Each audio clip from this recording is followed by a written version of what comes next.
మంత్రి పెద్దిరెడ్డి రామచంద్రారెడ్డి ఏ మోహం పెట్టుకుని వైసీపీ అభ్యర్థులను గెలిపించాలని హిందూపురం నియోజకవర్గం ప్రజలను అడుగుతారని కాంగ్రెస్ నాయకులు విమర్శించారు. సోమవారం స్థానిక ప్రెస్ క్లబ్లో ఏర్పాటు చేసిన విలేకరుల సమావేశంలో PCC general secretary Balaji Manohar, A block president Amanullah, town president Jameel తదితరులు మాట్లాడారు. ఇటీవల హిందూపురంలో పర్యటించిన మంత్రి పెద్దిరెడ్డి రామచంద్రారెడ్డి కాంగ్రెస్ పార్టీ అనే శవాన్ని నలుగురు మాత్రమే మోస్తున్నారని మాట్లాడడం ఆయన స్థాయికి తగదన్నారు. ప్రస్తుత ముఖ్యమంత్రి జగన్మోహన్ రెడ్డి ఏ పార్టీ నుంచి బయటకు వచ్చారో ముందుగా గుర్తు చేసుకోవాలన్నారు.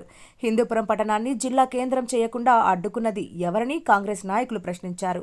అంతేకాకుండా హిందూపురంకు రావాల్సిన మెడికల్ కాలేజీని పెనుగొండకు తరలించుకుపోతుంటే ఏమాత్రం అడ్డుకోలేని మీకు కాంగ్రెస్ పార్టీని విమర్శించే అర్హత లేదని వారు విమర్శించారు. హిందూపురం నియోజకవర్గంలో ఏమి అభివృద్ధి చేశారని, వచ్చే ఎన్నికల్లో ఓట్లు వేయాలని ఇక్కడికి ప్రజలను మీరు ఓట్లు అడుగుతారని వారు ప్రశ్నించారు.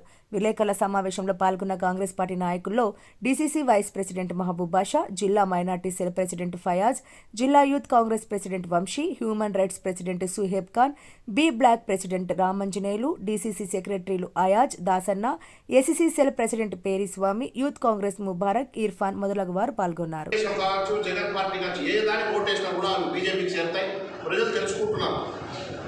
వీళ్ళంతా కూడా బీజేపీకి పోయే ఓటే మనం ఎవరు చేసిన ఓటే కాబట్టి దాని విషయంలో ఆలోచించి ప్రజలు కాంగ్రెస్ పార్టీకి ఈసారి ఓటేస్తే మేలు అనేది స్టార్ట్ అయింది. మన రాష్ట్రంలో ప్రత్యేక హోదా పెండింగ్ ప్రాజెక్టులు రావాలంటే కాంగ్రెస్ పార్టీ ఖచ్చితంగా రావాలి.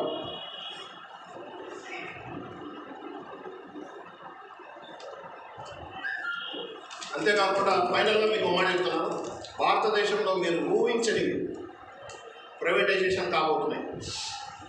ఎస్బీఐ కూడా ఆ కవలో ఉందని తెలుస్తాం, స్టేట్ బ్యాంక్ ఆఫ్ ఇండియా కూడా అదే కవలో. ఏమంటే ఎలక్షన్ ఉంది కాబట్టి వాళ్ళు చెప్పట్లేదు కాబట్టి చాలా ప్రైవేటైజేషన్ కవలో పోతూ ఉన్నాయి. కాబట్టి దాన్ని అడ్డుకోవాలంటే కాంగ్రెస్ పార్టీ కేంద్రంలో అధికారంలోకి రావాలి. అంతేకాదు, మోదీ ఎట్లా పోతూ ఉన్నాడు అంటే ఎలక్షన్స్ అనేది ఉండకూడదు. భవిష్యత్తులో ప్రెసిడెంట్ అయిపోయి ప్రెసిడెంట్ రూల్ పెట్టేసి వేరే దేశాల మాదిరి నిరంకుశ పాలన వైపు కూడా ఆయన ఆలోచిస్తున్నాడు. ప్రతిసారి ఎందుకు పోవాలా, మనము దీన్ని మా భారతదేశ అధ్యక్షుడు, అఖిల భారత కాంగ్రెస్ పార్టీ అధ్యక్షుడు మల్లికార్జున ఖార్గే గారు కూడా ఈ విషయాన్ని ధృవీకరించినారు ఆయన స్పీచ్లో.